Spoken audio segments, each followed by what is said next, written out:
बातों का जोड़ का है। मैं आपकी जानकारी के लिए बता दूं, लोग कहते हैं महाराज आप धार्मिक आदमी हो, आप ये कर क्या रहे हो, जन जागरण अभियान चला रहा हूँ। आप सुनिए धर्म किसे कहते हैं आप।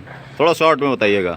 अब तो मजहब कोई ऐसा भी बनाया जाए जिसमें इंसान को इंसान बनाया जाए। आग जलती है यहाँ गंगा में झेलम में भी, आग जलती है यहाँ गंगा में झेलम में भी। कोई बतलाए कहाँ जाके नहाया जाए। मेरे दुख दर्द का तुझ पे भी हो असर ऐसा, मैं रहूं भूखा तो तुझसे भी न खाया जाए। ये धर्म है। और समाजवादी पार्टी का गठन जब माननीय नेताजी ने किया तो उस समय मैं हैरान होता हूं कि अभी भी कानपुर और उन्नाव के कटरी में लोगों की जमान पर हमारी कविताएं हैं। वो 2 लाइन आप सुन करके और हमें विदा कर दें। जले नफरत में हिंदुस्तान, कहे ये हिंदू मुसलमान, कैसे प्यार हम करें। धर्म के ठेकेदारों तुमने ऐसी आग लगाई, मार रहा है गोली अपने भाई को ही भाई। उठा है नफरत का तूफान, बता दे मोदी बेईमान, कैसे प्यार हम करें। तो संदेश हमारे समाजवादी पार्टी के प्रत्याशियों को हर जगह से रिकॉर्ड मत से ऐतिहासिक जीत दिलाइए। हम हैं सापा के सिपाही ये बताने आए हैं। जब लोग कहते हैं कि ये तो सापा का आदमी है, तो हैं भाई समाजवादी पार्टी के क्या कहो, लेकिन आए तो हैं धर्म प्रचार के लिए, आए हैं अन्याय के खिलाफ लड़ने। हम हैं सापा के सिपाही ये बताने आए हैं। होगी फिर प्रदेश में अब अखिलेश की सरकार, जोर लगा ले जितना चाहे मजहब के ठेकेदार। हम तो सोई हुई जनता को जगाने आए हैं। चलेगी आखिर कब तक तेरी ये कागज की नाव, पूछ रहा है योगी से ये दरिया का बहाव। तेरी कागज की ये नैया हम डुबाने आए हैं। धन्यवाद। आपका क्या परिचय है और किस उद्देश्य से आज आप उन्नाव आए हुए हैं? मेरा नाम स्वामी चेतनानंद शास्त्री है। कामाख्या धाम हमारी संस्था है। 6 महीने से मैं जन जागरण अभियान चला रहा हूँ। क्यों? लोकदल से लेकर के समाजवादी पार्टी तक चौधरी चरण सिंह ने हमें नेताजी के साथ जोड़ा था।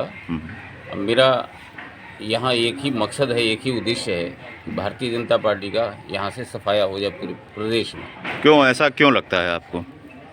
सबसे बड़ा हथियार धर्म का हथियार होता है। हाँ। और धर्म के हथियार का दुरुपयोग जिस तरह से आरएसएस और भारतीय जनता पार्टी ने किया है, इससे आदमी एक दूसरे पर शक करने लगा है। आगे आने वाला समय जो है ना, ये काफ़ी भयावह हमें दिख रहा है। जन जागरण अभियान हम चला रहे हैं। दूसरी बात एक और बता दूं आपको कि नेताजी हमारे पुराने साथियों में से रहे हैं। चौधरी हरमोहन सिंह यादव राम गोपाल जी कानपुर के, और बाबू मनोहर लाल जी से हमारा बड़ा पुराना रिश्ता रहा है। 40 साल का हमारा संबंध है। 3-4 पीढ़ी तो हो ही गई। अब ऐसे मौके पर यदि हम चुनाव प्रचार में हम यदि नहीं आएंगे और प्रत्याशी हमारे समाजवादी पार्टी को, वो भी परिवार से संबंध हमारा इतना अच्छा है, मैं चाहता हूं कि सिर्फ उन्नाव और कानपुर ही नहीं, गाजियाबाद से लेकर के मैं बलिया बनारस तक कम से कम 30-40 जिलों में मैं जा कर के हमने जन जागरण अभियान चलाया। समाजवादी पार्टी की लहर है, अखिलेश जी के नाम से सुनामी है। और इस बार भारतीय जनता पार्टी और आरएसएस को मुंह छुपाने की जगह उत्तर प्रदेश में नहीं मिल रहा। मैं यहाँ आया हूँ। डॉक्टर अभिनव जी बाबू मनोहर लाल जी के पोते हैं। हमारे पूर्व विधायक राम कुमार जी मेरे भाई हैं, उनके भतीजे हैं। अच्छा, सत्ता पक्ष तो कह रहा है कि भैया बड़े बड़े गाने चल रहे हैं कि जो राम को लाएं हम उनको लाएंगे। तो क्या आपको ऐसा लगता है कि ये इस बात में कहीं से सार्थकता है? राम इनके नहीं है। दूसरी बात एक और बता दूं आपको, मंदिर होता है मन के अंदर के स्थान को, ये दिखाते अयोध्या हैं, लेकिन ये जिस तरह से दूरियां हिंदू और मुसलमान में पैदा कर रहे हैं, आपको सच्चाई बताऊं, ये गृह युद्ध के तरफ ढकेलने की कोशिश कर रहे हैं। ये मुसलमानों और हिंदुओं के बीच लड़ाई नहीं पैदा कर रहे हैं, आने वाले समय में जिस तरह से इनसे दलित समाज नफरत करता है, वैसे ही ओबीसी के लोग, अगड़े और पिछड़े की लड़ाई एक बड़ा ही भयावह रूप ले लेगी। जिंदगी जोड़ने का नाम है, तोड़ने का नाम है, तोड़ने का नाम नहीं है। मैं पूरे प्रदेश के नहीं 5 प्रदेश की जनता से मैं अपील कर रहा हूँ कि आरएसएस और बीजेपी के खिलाफ हमने जो अभियान छेड़ा है उसमें हमारी और अखिलेश यादव की मदद करें। इसमें जो है पार्टी और पक्ष की बात नहीं है। अन्याय के खिलाफ लड़ता हूँ, न्याय के साथ मैं खड़ा होता हूँ। इस बार किसी भी कीमत पर आरएसएस और भारतीय जनता पार्टी को बेदखल करना बहुत ज़रूरी है, देश के लिए, समाज के लिए। और मैं युवाओं को खास तौर से ये आह्वान करता हूँ कि चाहे वो दलित हो, शोषित हो, पीड़ित हो, पिछड़े वर्ग का हो, और चाहे बेरोजगार हो। मैं कई बार इको गार्डन में गया हूँ।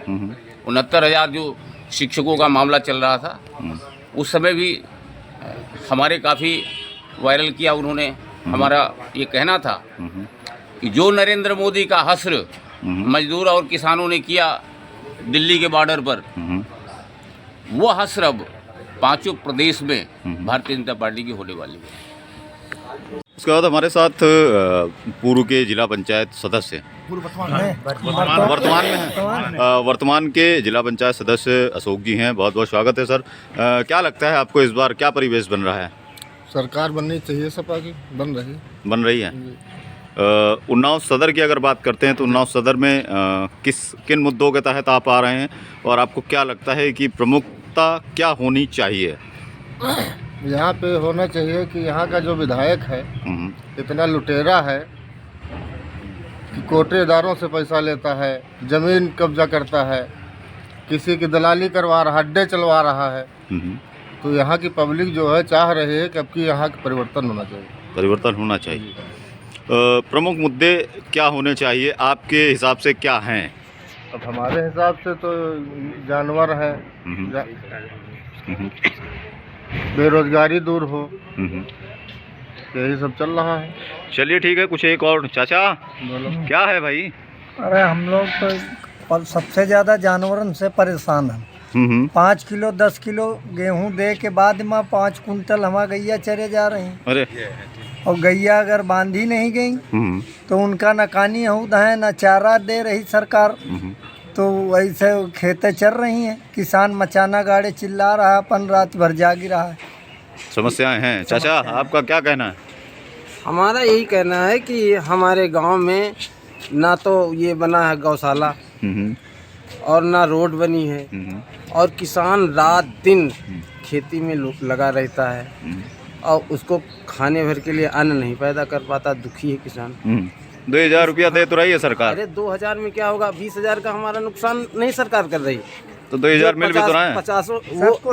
50,000 रुपए का हम गल्ला बेच लेते थे और 2,000 दे करके हमको क्या होगा? हमारा क्या लाभ मिलेगा? 2,000 में आनंद लीजिए। क्या कहना है आप लोगों का? हमारा सबसे बड़ा मुद्दा बेरोजगारी है। इस सरकार में बेरोजगारों के लिए कुछ नहीं बचा हुआ है और बेरोजगारों को लाठियों से पीटा जा रहा है और कपड़ों से निकाल के मारा जा रहा है और उनको पकौड़े तलने के लिए कहा जाएगा। अगर सारे लोग पकौड़े तलेंगे तो खरीदेगा कौन? हम ये कहना चाहते हैं सारे लोग पकौड़ा तलेंगे, अरे जो तलेगा वही खाएगा। क्या कहते हैं आप? क्या लगता है? जो सब यहाँ पे सब लोगों ने बताया। और युवाओं के लिए बेरोजगारी ही अहम मुद्दा है कि जो पढ़ा लिखा है आज उसको नौकरी नहीं है। अरे तो उन्होंने बता तो दिया पकौड़े तलने को, पकौड़े तलो वही खाओ यार बैठ के। नहीं बिकते का विधायक इतना बड़ा लुटेरा है कि रोडों का पैसा निकाल लेता है और रोडें बनती नहीं है। इतना बड़ा लुटेरा है, मतलब लोकार्पण के बोर्ड लग गए हैं और रोडें बनी नहीं है।